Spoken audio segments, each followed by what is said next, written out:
Hello friends, मैं सोनम जैन। आप सभी देख रहे हैं एच जे सोनम चैनल पर आप सभी का स्वागत है। फ्रेंड्स, कहानी शुरू करने से पहले आप सभी से निवेदन करूंगी कि कहानी पूरी जरूर देखिएगा। आप कहानी पूरी देखेंगे तो आपको पसंद भी आएगी। और चैनल को नहीं किया अभी तक सब्सक्राइब तो कर दीजिएगा। मुझे आप सभी के सपोर्ट की बहुत ज़रूरत है। वीडियो को लाइक एंड शेयर भी कर दीजिएगा। इससे मुझे नई नई वीडियो बनाने के लिए प्रेरणा मिलती है। और कमेंट बॉक्स में बताना बिल्कुल नहीं भूलिएगा कि आप सभी को मेरी कहानी कैसी लगती है। चलिए कहानी शुरू करते हैं। राहुल पहले की तरह काजल पर ध्यान नहीं दे रहा था। हर लड़की की तरह काजल भी चाहती थी कि उसका पति उससे बातें करे, उसके लिए समय निकाले। लेकिन काजल राहुल का रिश्ता पहले से कमज़ोर होता दिखाई दे रहा था। अब तो उनकी छोटी छोटी बातों पर भी लड़ाई होने लगी और आज भी कुछ ऐसा ही हुआ।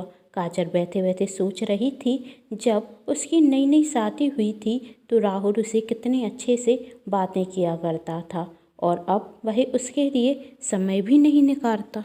राहुल काजल साथ में घूमने के लिए जाती और राहुल काजल की हर पसंद नापसंद का ध्यान रखता था। लेकिन अब सब कुछ बदल गया। काजल सोच रही थी, इतनी जल्दी सब कुछ क्यों बदल गया। वो दिन कितने अच्छे थे जब राहुल उसकी केयर करता था। राहुल सुबह का नाश्ता करता और ऑफिस के लिए निकल जाता। काजल दिन भर घर पर अकेली रहती थी। शाम को राहुल के आने का इंतजार करती, लेकिन शाम को भी राहुल ऑफिस के काम में बिजी हो जाता या अपना मोबाइल चलाने रखता। काजल ने राहुल से पूछा, आज खाने में क्या बनाऊँ राहुल? तुम्हारा रोज का है, क्या बनाऊँ? जो मन हो बना लो, देख नहीं रही हो मैं कितना बिजी हूँ।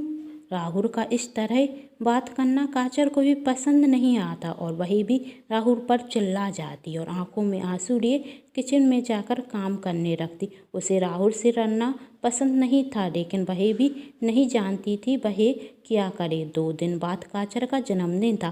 काजल सोच रही थी कि राहुल उसे कोई अच्छी सी सरप्राइज पार्टी देगा, जो उसने उसकी शादी के बाद दी थी। लेकिन ऐसा भी कुछ नहीं हुआ। राहुल को तो काजल का जन्मदिन भी याद नहीं था और सुबह से ही ऑफिस चला जाता। राहुल के ऑफिस जाने के बाद काजल फ़ोन को ही देख रही थी, तभी उसकी दोस्त अंजलि का फ़ोन आता। अंजलि, जन्मदिन की बहुत बहुत बधाई हो, काजल से कहती। काजल, थैंक यू। अंजलि, कैसी हो? काजल, ठीक हूँ। अंजलि, इस तरह उदास क्यों बोल रही हो? क्या हुआ? काजल अंजलि को सब कुछ बता देती कि राहुल उसे पहले की तरह समय नहीं दे पा रहा है और बात बात पर गुस्सा हो जाता है, जिस पर मुझे भी गुस्सा आ जाता है और हम दोनों की लड़ाई हो जाती है। आज तो वह उसका जन्मदिन भूल गया।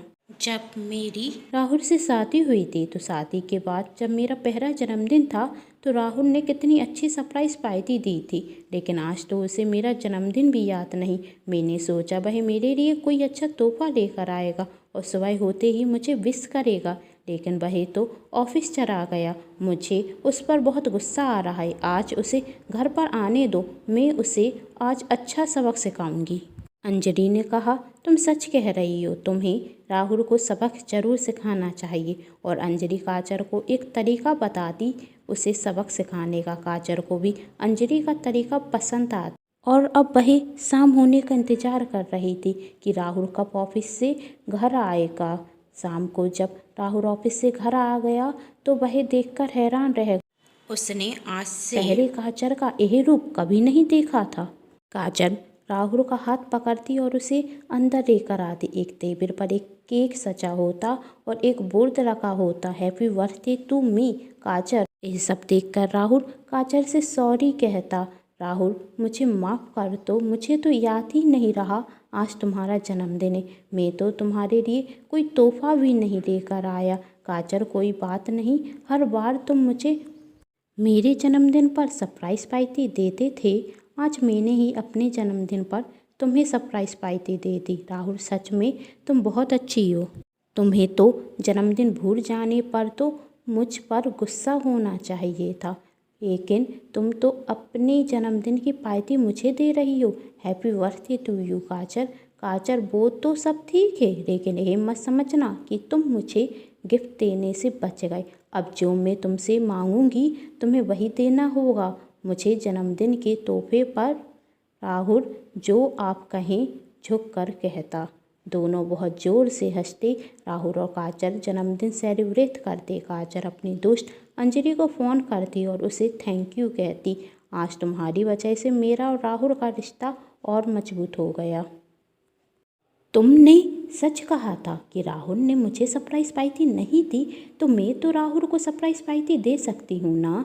एक बार यदि वही जन्मदिन भूल गया तो क्या हुआ, उसे एहसास दिलाने के लिए मैं ही उसे जन्मदिन की पार्टी दे सकती हूँ। इससे हमारा रिश्ता और मजबूत होगा। यदि कभी हमारे सामने बारह बातें भूल जाए बताना कि वह हमारी कितनी केयर करता है, तो हम तो उसे एहसास दिला ही सकते हैं कि हम उसकी कितनी केयर करते हैं। उसके बिना हमारा जीवन अधूरा है। जब आज राहुल को मैंने अपने जन्मदिन की पार्टी दी तो उसने मुझसे कहा कि उसकी ज़िंदगी मेरे बिना अधूरी है। मैं काम में बिजी रहता था जिससे मेरा प्रमोशन हो जाए और हमारा जीवन और ज़्यादा बेहतर और सुंदर हो जाए। व्यस्त रहने की वजह से मैं तुम पर ध्यान ही नहीं दे पा रहा था। इसके लिए मुझे माफ़ कर दो। मुझे एहसास है कि मैं तुम पर छोटी छोटी बातों पर चिल्ला जाता और इस कारण तुम्हें कितना बुरा लगता होगा, लेकिन सच कह रहा हूँ, तुम पर गुस्सा होना या तुम पर चिल्लाना मुझे भी पसंद नहीं आता और मुझे खुद पर ही गुस्सा आता है कि मैं तुम पर चिल्लाया क्यों।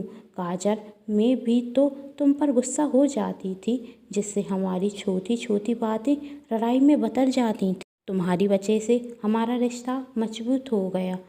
पहले तो मुझे डर लगने लगा था कहीं हमारी छोटी छोटी लड़ाइयाँ हमारे रिश्ते में दरार ना डाल दे और हमारा रिश्ता टूट जाए। कहीं हमारे रिश्ता इतना कमज़ोर ना हो जाए कि हम दोनों एक दूसरे से तलाक ले लें। तुम्हारी वजह से मेरा रिश्ता पहले से ज़्यादा मजबूत हो गया है।